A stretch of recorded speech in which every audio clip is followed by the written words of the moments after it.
Jornal da CBN recebe agora o secretário nacional de Segurança Pública, secretário Mário Sarrubo, a quem desde já agradecemos pela gentileza de ter aceitado o nosso convite. Bom dia para o senhor, secretário. Bom dia a você, bom dia aos ouvintes da Rádio CBN. Secretário Sarrubo, o governo e o governador do Rio de Janeiro, Cláudio Castro, está anunciando que há mais 10 operações agendadas em favelas e complexos.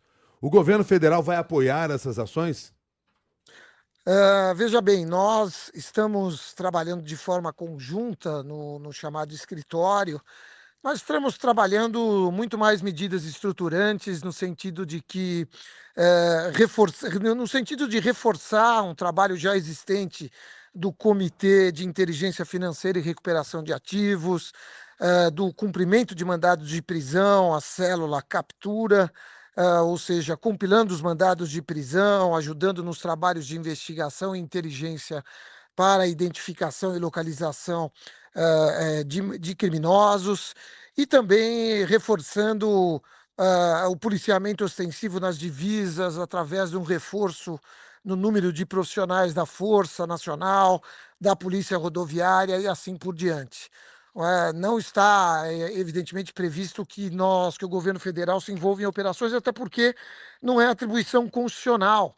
As forças federais não têm essa atribuição constitucional. A Polícia Federal, ela tem uma determinada atribuição, a Rodoviária Federal idem, a Força Nacional faz um apoio específico nos termos de uma portaria.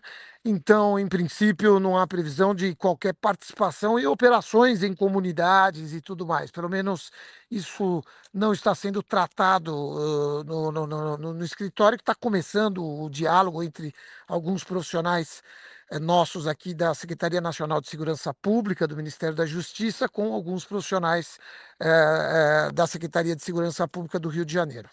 O senhor mencionou a atuação do Escritório de Combate ao Crime Organizado, que teve recentemente a primeira reunião. Quais são as prioridades agora discutidas nessa reunião que aconteceu?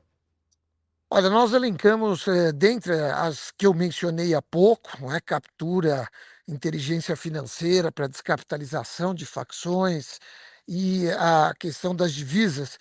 Nós vamos avançar agora aqui no Ministério, na semana que vem, nós devemos lançar uma rede nacional de combate ao tráfico de armas, munições e explosivos, a RENARME, juntando aí as 6 delegacias especializadas nesse trabalho que existem no Brasil, mais Polícia Federal, mais Polícia Rodoviária Federal, mais o Exército, a Diretoria de Armas, de controle de armas. A gente quer juntar, colocar todo mundo à mesa e realizar um trabalho integrado para trabalhar com foco nos fuzis que continuam chegando ao Rio de Janeiro, vindo do exterior ou fabricados aí no interior de São Paulo, de Minas, no interior do Brasil, fuzis manufaturados. Portanto, esse é um trabalho importante que o governo federal vai sim se envolver, coordenando essa rede e procurando estancar ou extirpar, melhor ainda, essa possibilidade de chegada de fuzis ao Rio e também a outros estados, como Bahia. A gente tem visto muitos fuzis no Brasil e isso não é desejável. A maior parte desse material vem do exterior ou passa a ser produzido aqui no Brasil, fabricado aqui no Brasil, como se descobriu agora recentemente? Olha, é isso. O histórico era que vinham do exterior, não é? E havia um desvio no meio do caminho, saía em tese legalmente do exterior, de países estrangeiros, e se desviava no meio do caminho até entrar no Brasil. Mas hoje, nos últimos tempos, há algum tempo já, a gente vem identificando fuzis manufaturados aí, feitos, montados no interior aqui, especial de São Paulo, de Minas Gerais, em outros lugares. De maneira que isso está no centro das nossas atenções.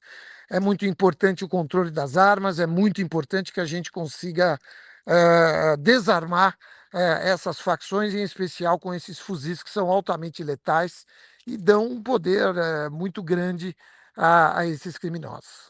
Secretário, de que forma tudo que vem acontecendo no Rio de Janeiro, essa grande operação da semana passada, fortalece ou não a discussão novamente no Congresso da PEC da Segurança Pública? Olha, eu acho que fortalece, a PEC da segurança pública, ela é estruturante, ela procura reestruturar o sistema de segurança no país. É importante destacar, sem mexer nas competências dos estados, sem arranhar uma vírgula nas atribuições e competências dos estados, mas permitindo uma maior integração. O que a União quer é coordenar os trabalhos para que a gente possa ter uma ação integrada. Eu tenho insistido num exemplo, numa circunstância que me parece importante para a gente refletir, a sociedade brasileira refletir e o Congresso. Se nós tivéssemos tido essa percepção no início dos anos 90, quando as facções eram um problema do Estado de São Paulo e do Rio de Janeiro apenas, talvez, se nós tivéssemos pensado a segurança pública em nível nacional naquela oportunidade, talvez nós não tivéssemos permitido que elas ultrapassassem as divisas de Rio e São Paulo, chegassem ao norte, chegassem ao nordeste e se tornassem transnacionais e tão fortes como hoje. Portanto, nos parece indispensável essa reestruturação para que a gente possa pensar a segurança pública em termos de Brasil e não individualmente cada estado fazendo a sua política. É preciso integrar, e a constitucionalização do SUSP nos parece um movimento importante para que a gente possa ter no futuro respostas mais adequadas da linha de frente, porque quem vai resolver isso são as forças policiais dos estados, são as ações de inteligência, as ações integradas. É só assim que nós vamos nos livrar desse grande mal que é o crime organizado hoje no Brasil. Secretário Mário Sarrubo, para o senhor faz sentido essas organizações criminosas serem caracterizadas como organizações terroristas? Não, não, não, de modo algum. Eu acho essa discussão, inclusive, totalmente fora de propósito. Terrorismo é um conceito mundial, muito diverso daquele que informam as nossas facções aqui. Terrorismo tem a ver com política, com religião, com raça, com etnia, enquanto as nossas facções são verdadeiras empresas do crime que almejam lucro, que dominam territórios, que dominam, que estão aí com um ciclo econômico importante, dominam ciclos econômicos nesse território, sempre visando lucro. Pode parecer, por conta de algumas ações, tiros, tiroteios, armas, armamentos pesados, mas nada a ver com terrorismo. E o mais importante, que a população brasileira precisa entender, é que elevar essas facções a terrorismo não muda nada no cenário. Se o problema é aumentar a pena, e nós entendemos que tem que aumentar a pena em alguns aspectos, tanto que apresentamos o projeto de lei antifacções, mas se o problema é aumentar a pena, que se aumente as penas, que se discuta esse aumento de penas. Elevar a terrorismo serve apenas e tão somente para deixar o Brasil internacionalmente vulnerável, e muitas pessoas pensam nos Estados Unidos em algo político, de movimento de esquerda, de direita, etc e tal, mas veja, o Brasil ficará vulnerável diante de organismos internacionais que estarão habilitados a impor, por exemplo, sanções econômicas e tudo mais. É disso que se trata quando se dialoga com essa questão do terrorismo. Portanto, eu espero que o Congresso rejeite essa proposta, que ela nem que seja votada, e a gente passe a pensar o crime organizado de outra forma, com ações integradas, com ajustes legislativos que são sim necessários, ninguém discute isso, né?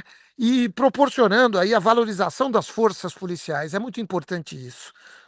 O Brasil gosta sempre de trabalhar só com a lei, o histórico é vamos reajustar a pena, vamos fazer isso, vamos fazer aquilo, mas valorizar as forças policiais, pagar bem as nossas forças, aumentar os efetivos, investir na Polícia Civil para que as investigações possam ser qualificadas, para que a Polícia Civil tenha condições de investigar de forma profunda. É disso que se trata, é esse o caminho para o Brasil melhorar.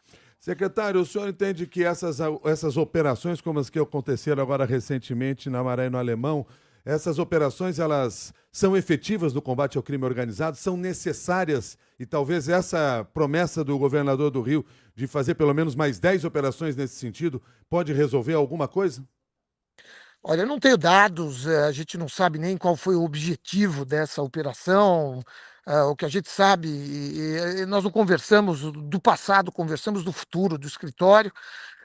Mas para nós, na visão do Ministério da Justiça e Segurança Pública, o ministro Lewandowski, aqui, o governo federal, nós temos um projeto de retomada territorial que está em andamento no Nordeste do Brasil. Se a gente está pensando em retomar território, eu sei que esse não era o objetivo aí, nem dá para se pensar nesses termos num complexo como esse, em que foi feita essa operação.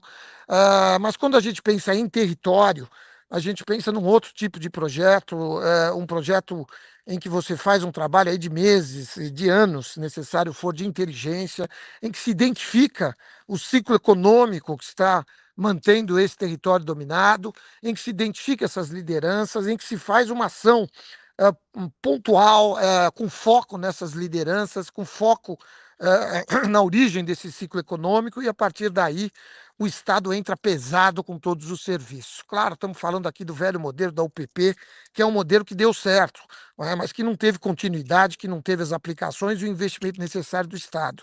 É muito caro, a gente sabe, isso é muito caro, mas é necessário. Eu diria, a única maneira de nós fazermos esse enfrentamento de forma qualificada e libertarmos essas pessoas. Não é? Então, esse é o modelo que nós queremos deixar, essa é a política pública que nós queremos, que eu pretendo, saindo aqui da secretaria, o ministro Lewandowski saindo do ministério aí oportunamente no futuro, deixar um modelo, um kit, vamos dizer assim, de política pública que possa ser aplicada. Claro, o Rio de Janeiro é complexo, ninguém aqui quer criar regras, né? Mas é muito maior, são mais de 1.900 comunidades, todas muito grandes, milhares de pessoas, mas nós temos que imaginar algum modelo que possa ser sustentável e que possa ter o Estado. O secretário Vitor falou muito bem, é praticamente impossível por conta do número de comunidades, etc. e tal, mas nós temos que encontrar um caminho que passe pelo Estado se substituindo ao crime organizado. Nós precisamos de serviços, nós precisamos levar serviços estatais a essas pessoas. Isso passa, sim, por uma operação policial, mas de preferência com baixa letalidade e assim por diante. É muito complexo, mas acho que a gente tem que acreditar no Brasil, o brasileiro, o Brasil como um todo sempre reagiu, debelamos a inflação, saímos da ditadura, nós vamos sair desse imbróglio aí, vamos conseguir avançar. Secretário Mário Sarrubo, muito obrigado pela sua gentileza de nos atender no Jornal da CBN, pelas suas informações. Um bom dia para o senhor. Um bom dia a vocês, um bom dia aos ouvintes da Rádio CBN. Obrigada. Nós conversamos com o secretário nacional de Segurança Pública, Mário Sarrubo, e agora na parte final ele ainda citou aqui o secretário Vitor, está se referindo ao secretário de Segurança Pública do Rio de Janeiro, Vitor Santos. Ontem, o secretário Vitor Santos concedeu uma longa entrevista para o CBN Rio. Todo esse material fica à sua disposição para também entender essa lógica de atuação do governo do estado do Rio de Janeiro nestas operações e também no combate, por exemplo, à questão das armas, já que haverá uma parceria, né, entre governo federal e governo estadual nesse sentido também. Essa entrevista com o secretário de Segurança Pública do Rio de Janeiro, Vitor Santos, está à sua disposição lá no site da CBN também. Agora são 7h47.